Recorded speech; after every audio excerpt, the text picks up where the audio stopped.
XRP 가격 상단은 다시 계산해야 합니다. 지금도 많은 사람들이 XRP를 보면서 이렇게 말합니다. 10달러면 많이 간 겁니다. 20달러면 현실적입니다. 100달러는 과장입니다. 1만 달러는 망상입니다. 그런데 저는 이런 반응 자체가 XRP를 여전히 과거 방식으로만 보고 있다는 증거라고 봅니다. 왜냐하면 지금부터 XRP 가격을 결정하는 건 예전처럼 단순 시총 계산이나 과거 알트장 감각이 아니기 때문입니다. 지금부터는 브릿지 역할, 공급 감소, 수요 폭증, 제도 전환, 실제 금융 사용처가 가격을 다시 쓰기 시작합니다. 이게 핵심입니다. 많은 사람들이 XRP 가격 이야기가 나오면 항상 시장 가치부터 꺼냅니다. 그 가격이면 시총이 얼마인데 말이겠니까? 그건 불가능합니다. 현실적으로는 안 됩니다. 그런데 이 질문은 애초에 출발점부터 잘못됐습니다. 왜냐하면 XRP는 그냥 시총놀이하는 자산이 아니기 때문입니다. XRP는 무언가를 대신 설명하는 자산이 아니라 실제로 움직여야 하는 자산입니다. 가치를 이동시킵니다. 국가 간 브릿지 역할을 맡습니다. CBDC를 연결합니다. 스테이블 코인을 연결합니다. 토큰화된 자산을 옮깁니다. 정산과 유동성을 담당합니다. 즉, 이 자산은 그냥 가격이 얼마까지 갈까로 볼 게 아니라 얼마의 가치를 처리하게 되느냐로 봐야 합니다. 이 관점으로 들어가면 질문 자체가 바뀝니다. 그 가격이 가능합니까? 가 아니라 그 역할을 하려면 그 가격이 낮을 수 있습니까? 가 됩니다. 바로 여기서 많은 사람들의 사고가 멈춥니다. 예를 들어 10달러, 20달러 이야기부터 보겠습니다. 지금도 어떤 사람들은 그 정도면 만족한다고 합니다. 그 정도면 현실적이라고 합니다. 그 이상은 욕심이라고 합니다. 그런데 저는 그 숫자들이 너무 작다고 봅니다. 왜냐하면 지금 XRP를 그냥 가격 반등 자산처럼 보기 때문입니다. 반대로 XRP를 브릿지 자산, 글로벌 결제 자산, CBDC 연결 자산, 금 기반 디지털 통화와 스테이블 코인을 넘나드는 자산으로 보면 10달러, 20달러는 출발점일 수는 있어도 종착점으로 보기 어렵습니다. 그리고 여기서 100달러 이야기가 나옵니다. 많은 사람들은 100달러도 말이 안 된다고 합니다. 그런데 저는 100달러를 막연한 숫자로 보지 않습니다. 100달러가 되려면 무엇이 필요합니까? 클래리티가 필요합니다. 기관 채택이 필요합니다. ETF 유입이 필요합니다. 유통량 감소가 필요합니다. 토큰화 가속이 필요합니다. 수요가 공급을 밀어붙이는 구조가 필요합니다. 즉, 100달러는 하늘에서 떨어지는 숫자가 아닙니다. 구조가 맞아떨어질 때 가능한 숫자입니다. 그리고 저는 그 구조가 지금 하나씩 맞춰지고 있다고 봅니다. 여기서 더 중요한 건 1만 달러 논리입니다. 많은 사람들이 2만 달러 얘기만 나오면 바로 웃어버립니다. 그런데 저는 그 숫자를 당장 올해 목표처럼 말하는 건 무리라고 봐도 장기 구조로는 충분히 검토 가능한 질문이라고 봅니다. 왜 그렇습니까? XRP가 세계 브릿지 자산이 됩니다. 토큰화된 금과 은을 옮깁니다. CBDC를 국가 간으로 연결합니다. 스테이블 코인을 국가 간으로 연결합니다. 국내 결제에도 들어갑니다. BRICS까지 연결됩니다. 거기다 공급이 거래소에서 말라갑니다. 이렇게 되면 질문은 달라집니다. XRP가 1만 달러 갈 수 있습니까가 아니라 그 정도 역할을 하는 자산이 얼마나 높은 가격을 필요로 합니까가 됩니다. 많은 사람들이 이걸 아직도 이해하지 못합니다. 왜냐하면 XRP를 여전히 코인 하나로 보기 때문입니다. 그런데 저는 XRP를 다음 시스템 안에 핵심 유동성 자산으로 봅니다.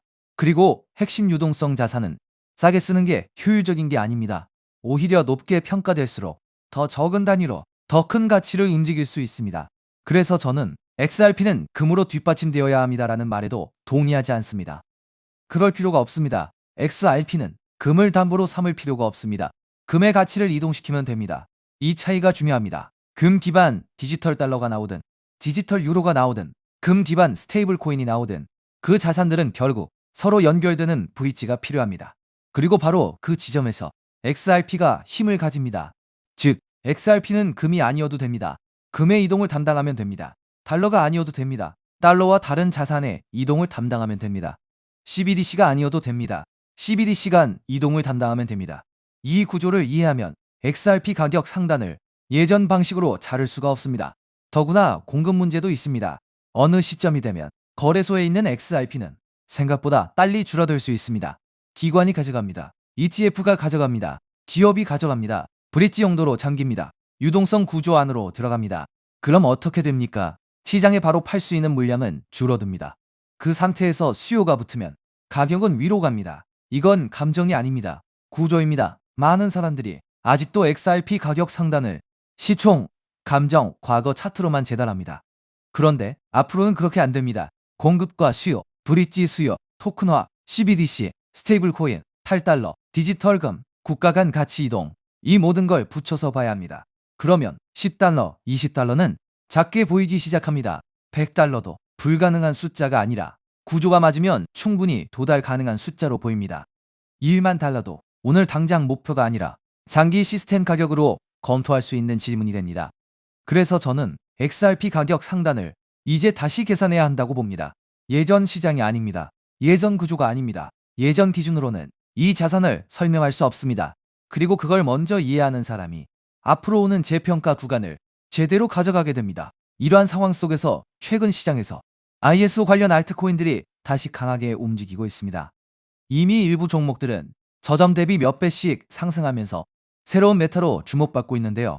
작년까지만 해도 시장을 이끌었던 건 AI 메타, RWA 메타, 밈코인 메타였습니다. 그리고 한동안은 솔라나 생태계, 디피인, 게임파이 같은 테마들이 순환매를 만들기도 했죠. 그런데 2026년에 들어오면서 트럼프 정부의 친암호화폐 정책 기대감이 커지고 미국 금융권과 결제 시스템 쪽에서 디지털 자산과 관련된 움직임이 계속 나오고 있습니다. 그 중에서도 시장이 다시 주목하고 있는 키워드가 바로 ISO 2002입니다. 이미 ISO 2002와 관련된 일부 알트코인들은 단기간에 큰 상승을 보여줬고 투자자들 사이에서는 다음 순환매가 어디로 갈 것이냐라는 관심이 커지고 있습니다. 그럼 도대체 ISO 2002가 무엇이길래 전 세계 금융권과 암호화폐 시장이 이렇게 주목하고 있는 걸까요? 쉽게 설명드리면 ISO 2002는 국제 송금과 결제 과정에서 사용하는 금융 메시지의 표준 규격이라고 볼 수 있습니다. 우리가 해외로 돈을 보낼 때 단순히 돈만 이동하는 게 아닙니다. 보내는 사람의 정보, 받는 사람의 정보, 은행 정보, 결제 목적, 처리 방식 등 수많은 금융 데이터가 함께 이동합니다. 문제는 지금까지 각 나라, 각 은행, 각 금융기관마다 이 데이터를 기록하고 주고받는 방식이 달랐다는 점입니다. 어떤 은행은 A라는 방식으로 정보를 처리하고 다른 은행은 B라는 방식으로 처리합니다. 그러다 보니 국제 송금 과정에서 중간 확인 절차가 많아지고 시간도 오래 걸리고 수수료도 비싸질 수밖에 없었습니다. 우리가 해외 송금을 하면 바로 도착하지 않고 며칠씩 걸리는 경우가 있는 이유도 바로 이런 구조적인 비효율 때문입니다.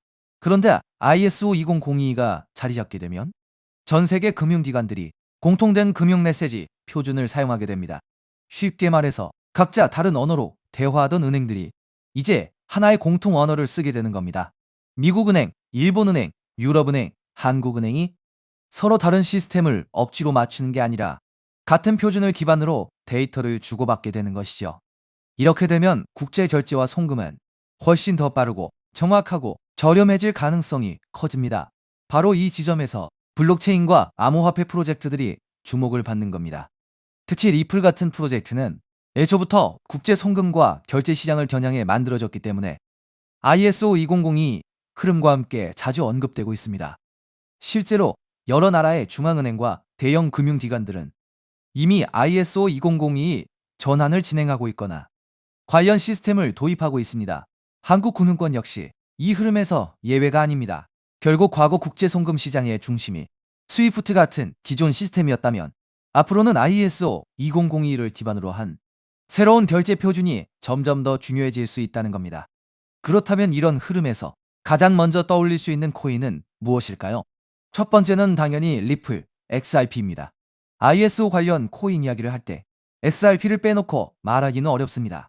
리플은 국제 송금과 기관 간 결제 솔루션을 목표로 해왔고 리플렛이라는 네트워크를 통해 금융기관 간 자금 이동을 더 빠르고 효율적으로 만드는데 초점을 맞춰왔습니다. 그래서 ISO 2002 관련 이슈가 나올 때마다 가장 먼저 시장의 관심을 받는 종목 중 하나가 바로 XRP입니다. 차트적으로도 XRP는 한번 움직이기 시작하면 시장의 관심을 강하게 빨아들이는 특징이 있습니다. 그리고 이미 많은 투자자들이 ISO 2002 대표 종목으로 XRP를 인식하고 있기 때문에 이 테마가 다시 살아날 경우 가장 먼저 수급이 몰릴 가능성이 있습니다. 두 번째로 볼 수 있는 종목은 스텔라 루멘 XLM입니다. 스텔라 루멘은 업비트 워너마켓에도 상장되어 있기 때문에 국내 투자자들에게도 익숙한 종목입니다.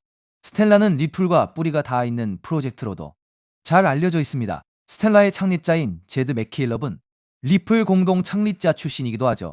리플이 기관 간 국제 송금과 결제에 더 초점을 맞췄다면 스텔라는 개인 간 송금, 소액 결제, 그리고 디지털 자산 발행에 더 특화된 성격을 가지고 있습니다. 쉽게 말해서 리플이 대형 금융기관 중심의 결제망이라면 스텔라는 조금 더 실생활 결제와 소액 송금에 가까운 역할을 한다고 볼 수 있습니다. 그래서 XRP와 XLM은 차트 움직임도 비슷하게 나오는 경우가 많습니다. 실제로 과거에도 XRP가 강하게 움직일 때 XLM이 뒤따라 움직이는 흐름이 자주 나왔습니다. 현재도 XLM은 급등 이후 조정과 횡보를 거치면서 다음 움직임을 준비하는 듯한 모습을 보여주고 있습니다. 세 번째로 볼 수 있는 종목은 아이오타입니다. 아이오타는 사물 인터넷, 즉 IoT 생태계와 관련된 프로젝트입니다. 일반적인 블록체인과는 조금 다르게 기계와 기계가 데이터를 주고받고 소액 결제를 처리하는 환경에 초점을 맞추고 있습니다. 예를 들어 미래에는 자동차, 스마트 기기, 센서, 로봇 같은 장치들이 서로 데이터를 교환하고 필요한 비용을 자동으로 결제하는 시대가 올 수 있습니다. 아이오타는 바로 이런 시장을 겨냥한 프로젝트입니다. 수수료 없는 소액 거래, 데이터 전송, 사물 인터넷 기반 결제 시스템이라는 특징 때문에 ISO 2002 관련 테마 안에서도 자주 언급되는 종목입니다. 아이오타 역시 과거 저점 대비 강한 상승을 보여준 적이 있고 현재는 일정 구간에서 횡보하면서 다시 방향성을 만들고 있는 모습입니다. 네 번째는 헤데라, 해시그래프, HBAR입니다. 헤데라는 일반적인 블록체인과는 다른 해시그래프 구조를 사용하는 프로젝트입니다. 빠른 처리 속도, 낮은 수수료, 높은 확장성, 그리고 기업용 네트워크에 적합한 구조를 강점으로 내세우고 있습니다. 특히 헤데라는 대기업과 기관들이 활용할 수 있는 분산형 공용 네트워크를 목표로 하고 있기 때문에 결제, 데이터 처리, 인증, 토큰화 같은 영역에서 활용 가능성이 크다고 평가받습니다. 과거에도 HBAR는 ISO 관련 기대감과 함께 단기간에 매우 강한 상승률을 보여준 적이 있습니다. 다만 이미 크게 오른 구간에서는 추격 매수가 부담스러울 수 있기 때문에 항상 차트 위치와 리스크 관리는 중요합니다. 여기까지가 대부분의 투자자들이 알고 있는 대표적인 ISO 관련 코인들입니다. 리플, 스텔라, 아이오타, 헤데라. 이 종목들은 이미 시장에서 많이 알려져 있고 어느 정도 상승도 먼저 나온 상태입니다. 그런데 오늘 제가 더 집중해서 보고 있는 건 바로 마지막 히든 코인입니다. 이 코인은 단순히 송금만 담당하는 프로젝트가 아닙니다. 리플이 국제 송금을 담당하고 스텔라가 소액 결제에 특화되어 있고 헤데라가 빠른 합의 알고리즘과 기업용 네트워크를 담당한다면 오늘의 히든 코인은 이 서로 다른 네트워크들을 연결해주는 역할에 가깝습니다. 쉽게 말해 여러 블록체인과 금융 네트워크 사이에서 데이터와 자산이 이동할 수 있도록 돕는 연결 통로 역할을 하는 겁니다. 이게 왜 중요하냐면 앞으로의 금융 시스템은 하나의 코인이나 하나의 네트워크만으로 돌아가지 않을 가능성이 높기 때문입니다. 리플, 스텔라, 헤데라, 아이오타, 알고랜드 등 각각의 프로젝트가 맡는 역할이 다릅니다. 어떤 프로젝트는 송금에 강하고 어떤 프로젝트는 소액 결제에 강하고 어떤 프로젝트는 데이터 처리에 강하고 어떤 프로젝트는 기업용 네트워크에 강합니다. 그런데 이 모든 네트워크가 서로 따로따로 움직인다면 진정한 금융 표준화라고 보기 어렵습니다. 결국 중요한 건 서로 다른 네트워크들이 연결되고 데이터가 공유되고 자산이 이동할 수 있는 구조입니다.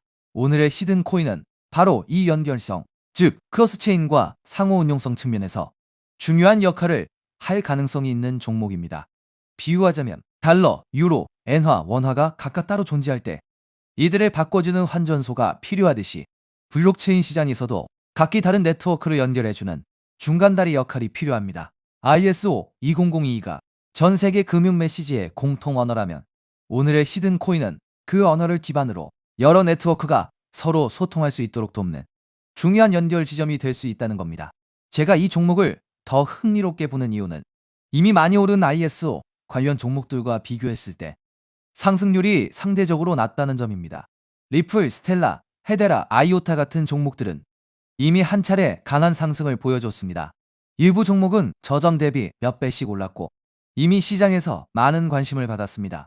반면 오늘의 히든 코인은 같은 ISO 관련 테마 안에 있으면서도 아직 상승률이 비교적 낮은 편입니다. 오늘의 이 히든 코인은 ISO 2002에 등록된 코인 중 상승률이 작년 11월 대비 98%밖에 안 올랐는데요. 따라서 앞서 설명드린 코인들에 비해 상승률이 낮고 현재 매우 저평가되어 있다고 볼 수 있는 것이죠. 작년 11월 대비 ISO 2만이 종목들은 평균 600% 이상씩 올랐기 때문에 지금 현재 매수를 하기가 매우 부담스러운 상황입니다. 하지만 오늘의 히든 코인은 앞서 말씀드린 대로 98% 정도밖에 안 올랐기 때문에 다른 ISO 2002 코인들의 상승률과 비교해 보았을 때 앞으로 이 상승률의 차이인 500% 정도는 바로 상승할 여력이 있다고 볼 수 있겠습니다. 그리고 현재 거래량이 매우 줄어들고 있고 보시는 것과 같이 박스권 구간에 있기 때문에 패지를 개미털기가 어느 정도 완료되었다고 볼 수 있으며 지금 조금씩 거래량을 올려가고 있기 때문에 오늘 또는 내일 정도면 이 박스권 상단을 돌파 후 500% 정도의 상승세가 예상이 되는 자리라고 볼 수 있습니다. 항상 코인 시장은 변동성이 크고 테마가 살아나더라도 종목별로 움직임은 다르게 나올 수 있습니다. 하지만 지금처럼 ISO 2002 국제송금 결제 표준, 크로스체인, 상호 운용성 같은 키워드가 다시 시장에서 관심을 받는 구간이라면 이 히든 코인은 충분히 체크해 볼 만한 가치가 있다고 보고 있습니다.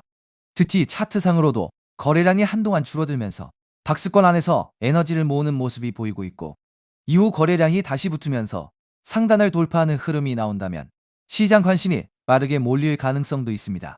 중요한 건 이미 크게 오른 종목을 뒤늦게 따라가는 것보다 아직 시장이 완전히 주목하기 전에 가능성 있는 종목을 미리 공부해 두는 것입니다. 그래서 오늘은 대부분의 사람들이 알고 있는 XRP, XLM, IOTA, HBAR가 아니라 그 뒤에 숨어있는 ISO 관련 핵심 히든 코인을 따로 정리해 드리려고 합니다. 이 코인은 국제 송금 시장에서 단순한 결제 역할을 넘어 여러 네트워크를 연결하고 데이터와 자산의 이동을 돕는 중요한 인프라 역할을 할 가능성이 있습니다. 그리고 개인적으로는 아직 시장에서 충분히 재평가받지 못한 구간이라고 보고 있습니다. 오늘 말씀드린 ISO 2002 핵심 히든 코인의 종목명이 궁금하신 분들은 영상 아래 더보기란에 있는 구글 폼 링크를 확인해 주세요. 구글 폼을 제출해 주시면 제가 즉시 확인한 후 제가 오늘 영상에서 설명드린 ISO 생태계 안에서 크로스체인 연결과 환전소 역할을 할 수 있는 히든코인 종목명을 정리해서 안내드리겠습니다. 단순히 종목명만 던져드리는 것이 아니라 왜 이 종목을 보고 있는지, 어떤 역할을 하는지, 현재 어떤 구간을 체크해야 하는지도 함께 확인하실 수 있도록 정리해두겠습니다. 제가 선착순 100분까지만 정보를 공유드리려고 하는데 어제부로 이미 62명이 신청하셔서 정보를 받아갔습니다. 남은 자리는 단 38자리이니 정보를 꼭 받아서 좋은 가격에서 선점해서 큰 수익을 내고 싶으신 분들은 지금 바로 신청해 주시면 되겠습니다. 코인마켓캡의 커뮤니티 투표 결과에서도 무려 96%나 되는 사람들이 이 코인의 폭등에 투표한 것을 볼 수 있죠. 리플 XRP의 성장과 함께 수백, 수천 배 동반 성장할 이 코인 정보를 저희 구독자 여러분들께만 무료로 공유해 드리려고 합니다. 딱 10만 원이면 됩니다. 많은 돈도 필요 없습니다. 단 10만 원만 묻어두셔도 올해 인생의 방향을 바꿀 수 있는 코인입니다. 그런데 왜 지금 이 자리에서 이름을 바로 공개하지 않느냐고요? 이유는 단순합니다. 유튜브에서 이름이 공개되는 순간 세력들이 바로 움직입니다. 가격을 흔들고 판을 뒤집습니다. 그리고 뉴스가 나오고 사람들이 몰리기 시작하면 그때는 이미 늦습니다. 이 시장은 정보가 퍼진 뒤에 사는 사람이 아니라 퍼지기 전에 움직인 사람이 가져가는 구조입니다. 결국 선점이 전부입니다. 이건 단순히 좋은 코인을 찾는 문제가 아닙니다. 지금 시장에서 2026년을 버티기 위한 필수 선택에 가깝습니다. 최근 시장 하락으로 원금 손실이 컸던 분들 많으시죠? 이 코인은 그런 분들도 한 번에 만회할 수 있는 가능성이 있는 구간에 있습니다. 그래서 저는 아무에게나 공개하지 않습니다. 저를 믿고 설문에 참여해주시는 구독자분들께만 이 히든 코인의 이름, 진입 구간, 그리고 목표 가격까지 모두 공유드리겠습니다. 당연히 저는 10원도 요구하지 않고 무료로 우리 구독자분들께만 공유해 드릴 겁니다. 왜 돈도 안 받고 이런 정보를 알려주냐고 하시면 제 유튜브 채널 좀 튀어보고 싶어서가 다여서 구독과 좋아요 한 번씩만 부탁드리겠습니다. 방법은 간단합니다. 제가 아래 설명란에 구글 폼 링크 하나를 달아놓겠습니다. 이 링크는 여기 설명 보기를 클릭하시면 볼 수가 있는데요. 이 구글 폼 링크를 눌러보시면 이러한 창이 뜰 겁니다. 그러면 여기 구독자께만 드려요에 체크를 해주신 다음 히든 코인 정보를 공유받으실 연락처를 자세히 적어주신 다음에 여기에 있는 제출을 눌러주시면 저에게 이 구글 폼이 날아오게 됩니다. 그러면 제가 이 구글 폼을 확인하자마자 적어주신 연락처로 연락드려서 제가 구독자인지 확인만 간단히 빠르게 한 다음 아까 말씀드린 히든 코인 정보를 바로 공유해 드리도록 하겠습니다. 이 코인이 아마 2026년에 졸업 코인으로 이름을 올리게 될 수도 있을 겁니다. 최근 원금 손실이 컸던 분들도 한 번에 만회하고도 남을 수 있으니 최대한 서둘러 준비하셔서 제대로 된 수익을 만들어 보셨으면 합니다. 우리 구독자 여러분 힘내시고 긴 영상 끝까지 시청해 주셔서 감사드리며 마지막으로 구독과 좋아요 한 번씩 부탁드리면서 마무리하겠습니다. 끝까지 시청해 주셔서 감사합니다.